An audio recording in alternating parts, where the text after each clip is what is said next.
ओम शांति। 12/1/79 के अव्यक्त महावाक्य सुनेंगे आज।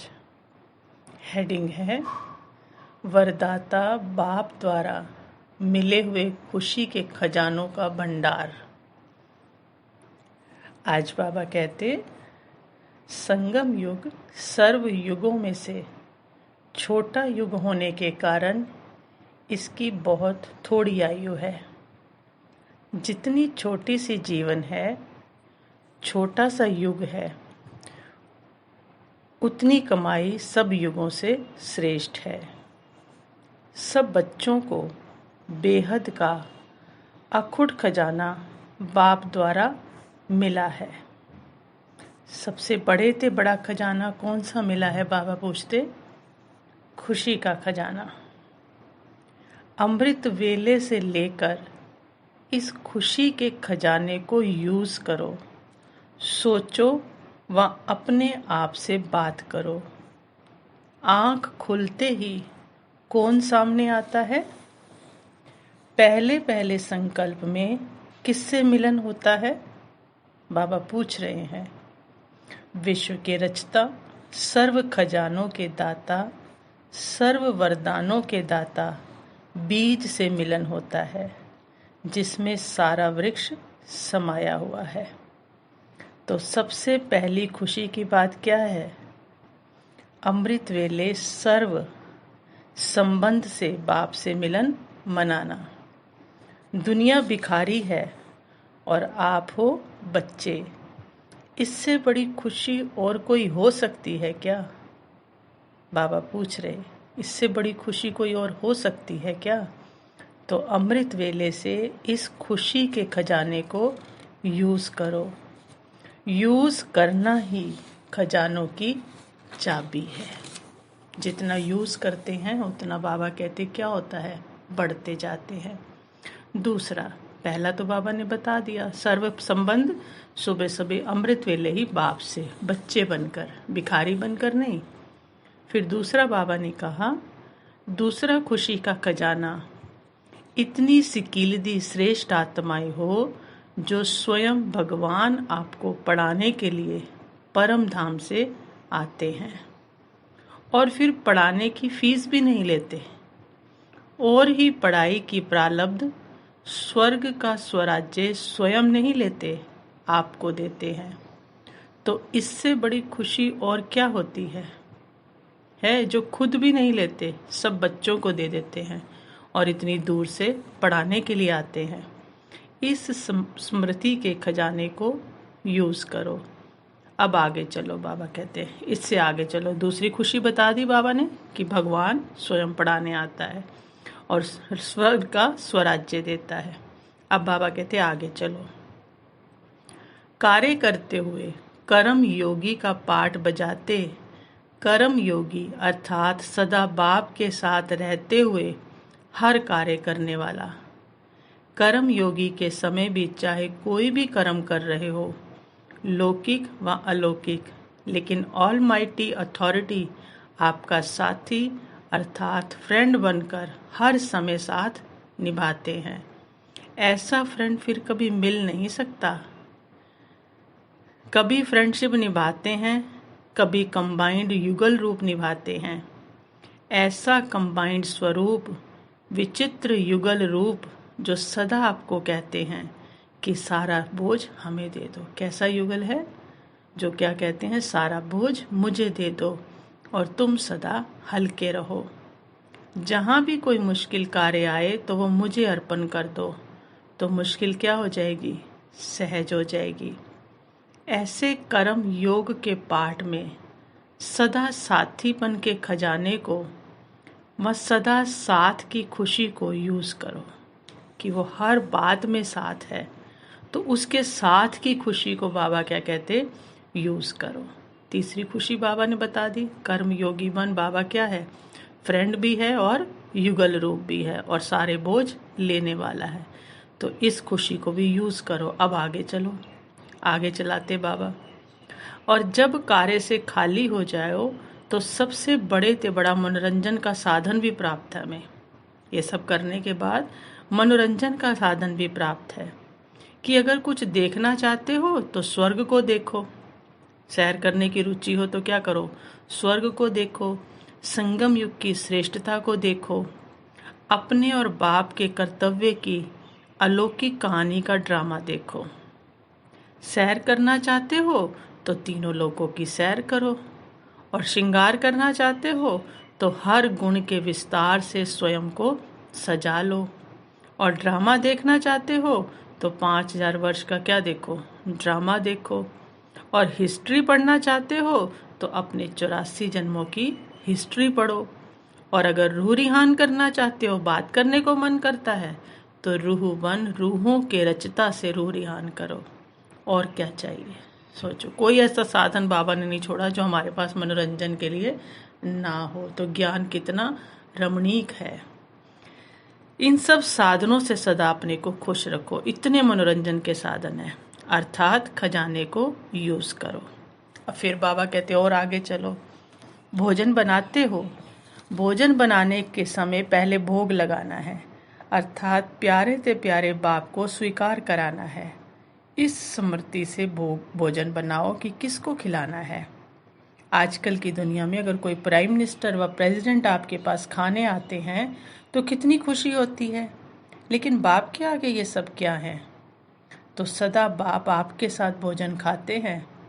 भक्त बेचारे तो बार बार घंटियां बजा बजा कर थक जाते हैं, बुलाते बुलाते भूल भी जाते हैं, लेकिन बच्चों के साथ बाप का वायदा है, सदा साथ रहेंगे, तुम्ही से खाएं, तुम्ही से बैठे। तो इससे बड़ी खुशी और क्या चाहिए। तो भोजन के समय भी तुम्ही से खाऊं, ये स्लोगन याद रखो। ऐसे खुशी के खजाने को यूज करो। अब और आगे चलो। बाबा और आगे चलाते हैं, खुशी की बातें बता रहे। इतनी खुशियां हैं हमारे में, इतनी खुशियां उस परमात्मा ने दी हैं, फिर हमारा ध्यान किसी दूसरी तरफ कैसे जा सकता है। फिर बाबा कहते हैं अभी दिन का अंत समय आ गया है, अर्थात कौन सा समय आ गया, रात का समय आया है।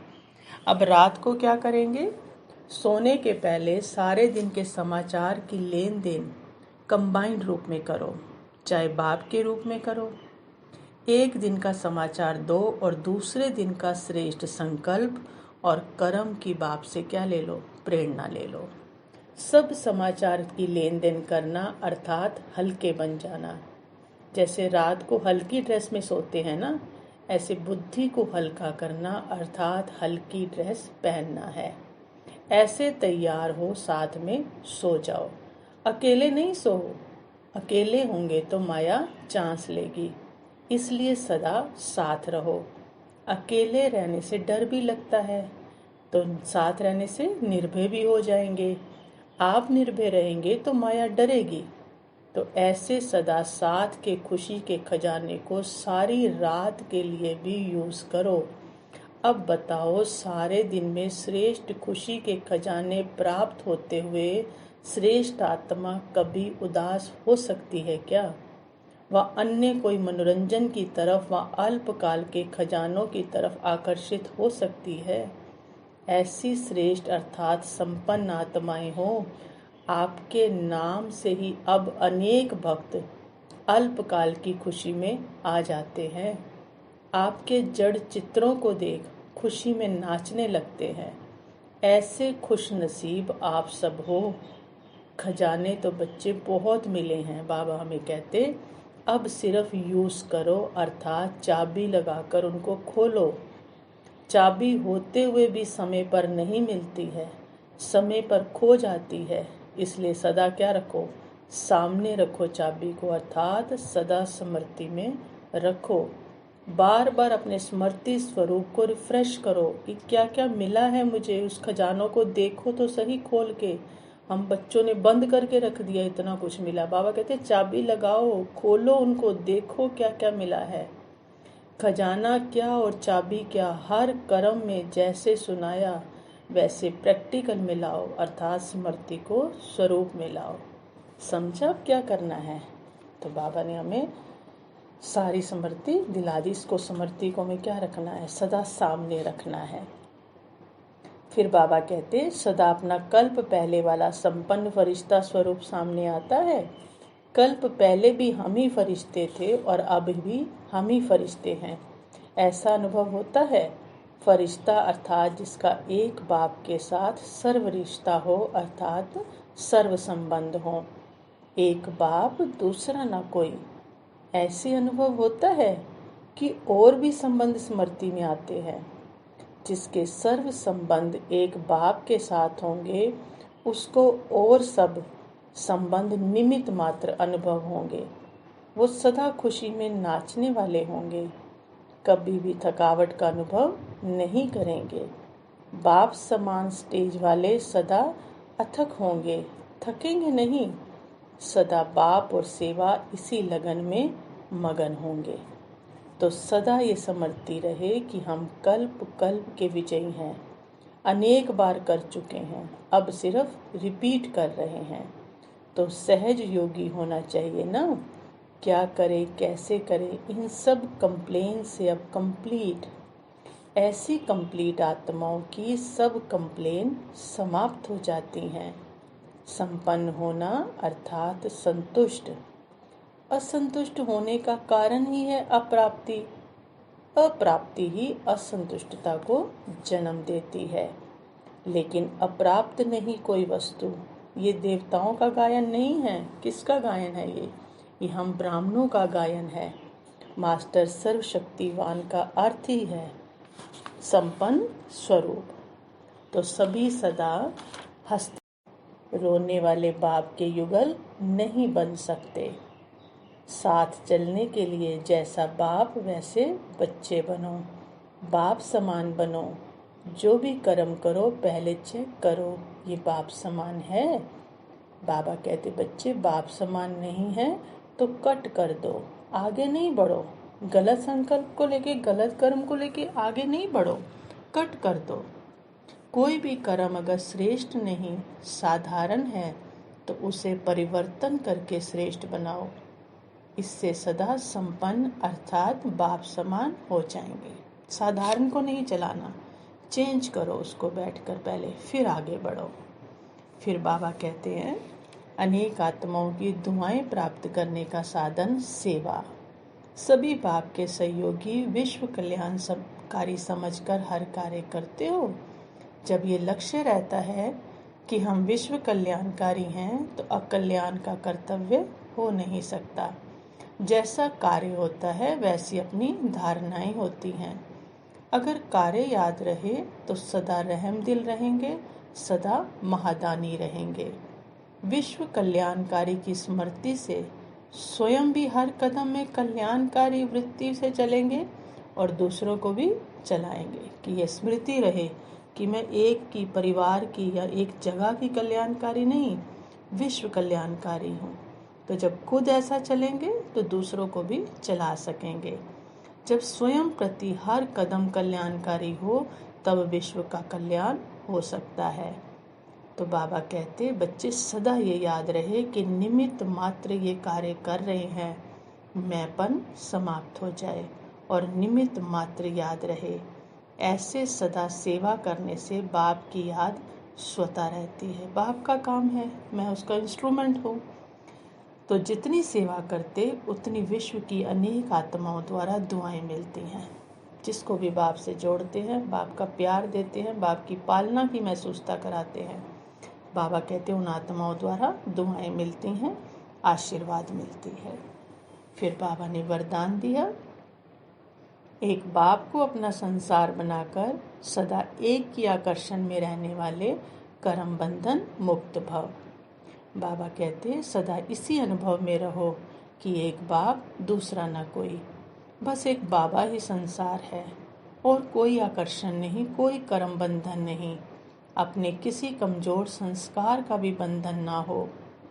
जो किसी पर मेरेपन का अधिकार रखते हैं कि ये मेरा है, उन्हें क्रोध या अभिमान आता है, क्योंकि मेरा कुछ ना कुछ विकार जरूर लाएगा, तो उन्हें क्रोध या अभिमान आता है। ये भी कर्म बंधन है। लेकिन जब बाबा ही मेरा संसार है, मेरा कहने का संस्कार है ना, तो क्या बना दे, बाबा ही मेरा संसार है। ये स्मृति रहती है तो सब मेरा मेरा एक मेरे बाबा में समा जाता है और कर्म बंधनों से सहज ही मुक्त हो जाते हैं। फिर स्लोगन दिया बाबा ने, महान आत्मा वह है जिसकी दृष्टि और वृत्ति बेहद की है। अच्छा, ओम शांति।